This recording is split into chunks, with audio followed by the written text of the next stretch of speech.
Hey guys, just wanted to give my opinions on some Kuhmo Crugens I bought for this truck.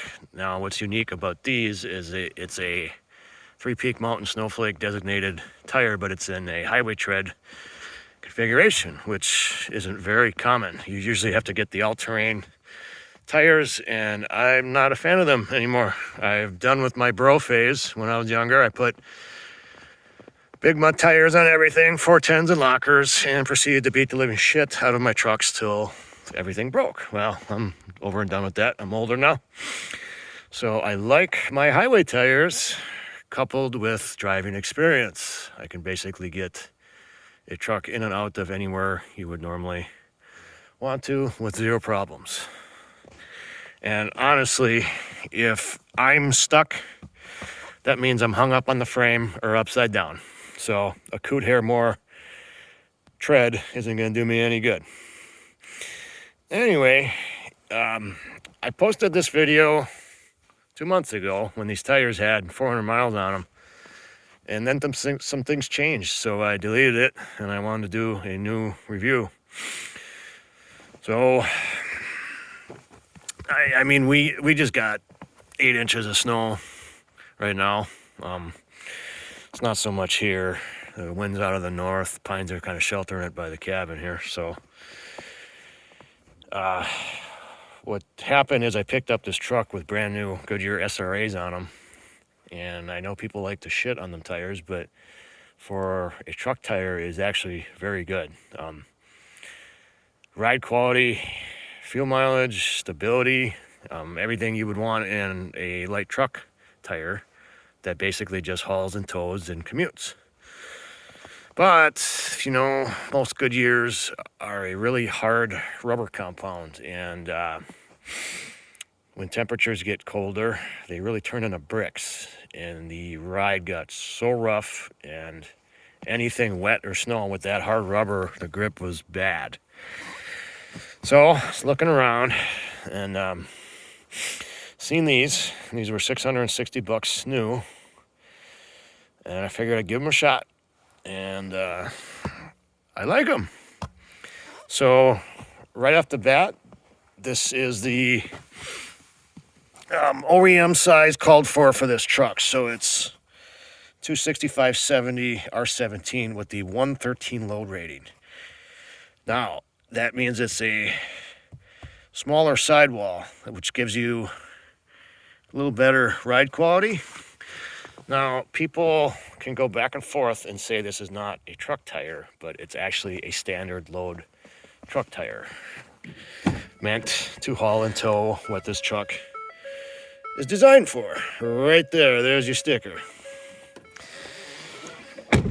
What a lot of people do is still think they got a bro and they put 10-ply tires on a half-ton truck, which I think is pretty useless and stupid. That tire is meant for a 3/4 ton, 1-ton truck that hauls a lot, or if you are going to do some serious off-road rock climbing that you don't want the tires punctured.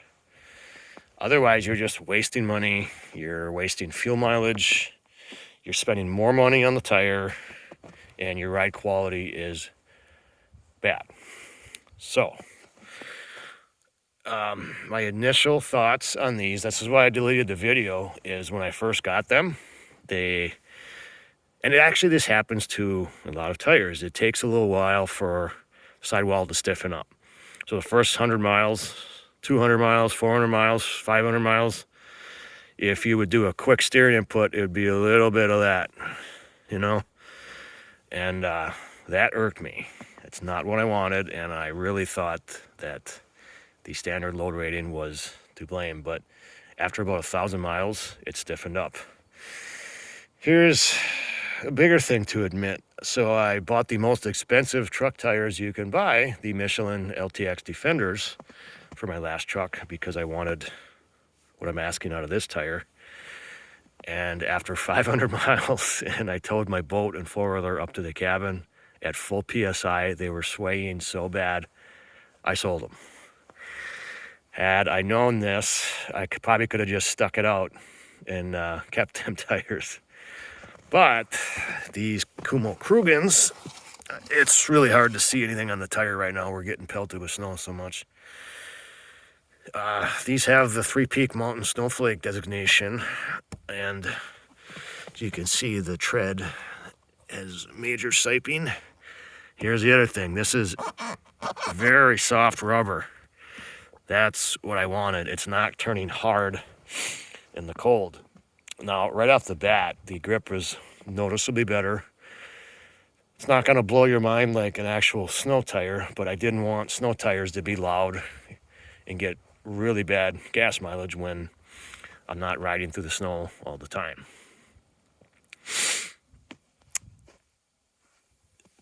Now, like back to the initial impressions I had,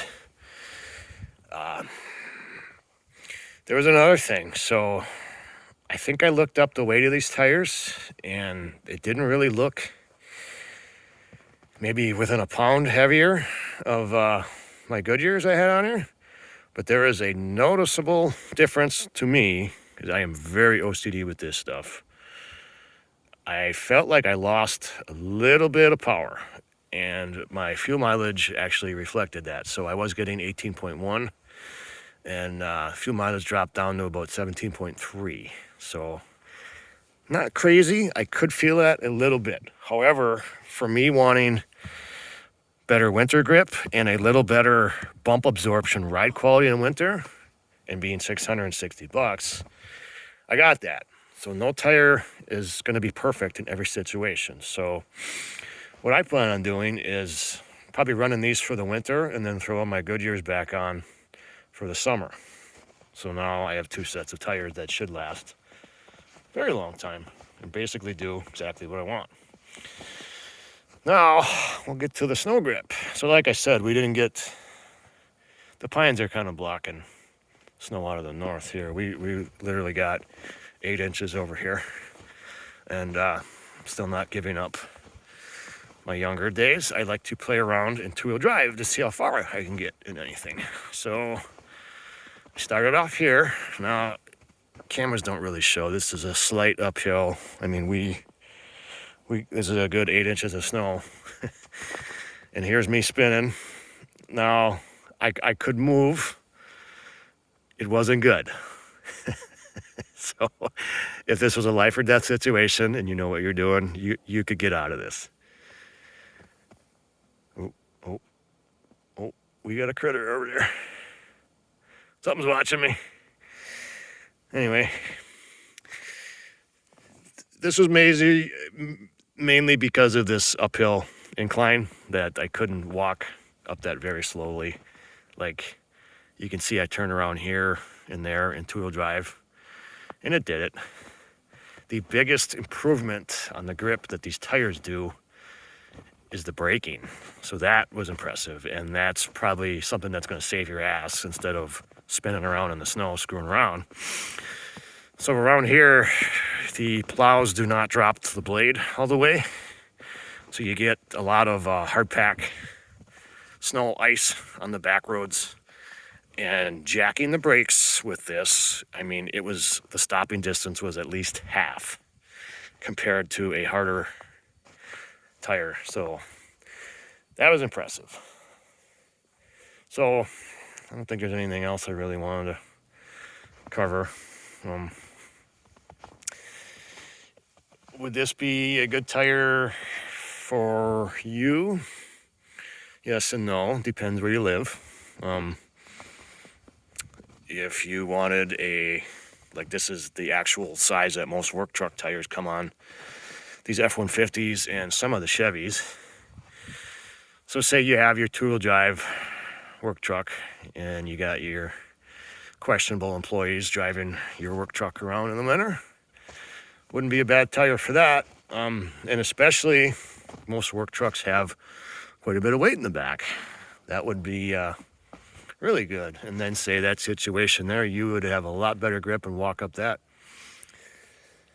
I don't think this would be a good tire in a very hot climate, obviously, because this softer rubber compound wears a lot faster.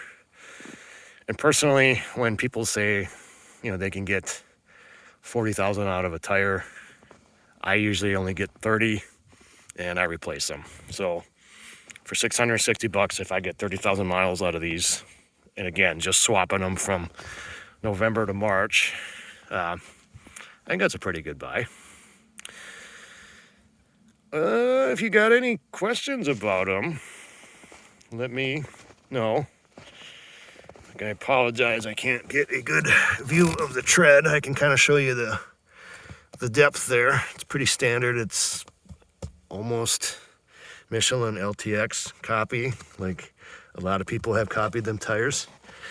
Sidewall looks a lot different. It's a little more aggressive, which I like. I like the look. So I think that basically covers everything I wanted to whine about. Or like I said, I deleted the old video before it really got anywhere because things changed on these, so I wanted to give a more honest opinion on them. If you got any questions, let me know. I better get the fire started here before I freeze my ass off.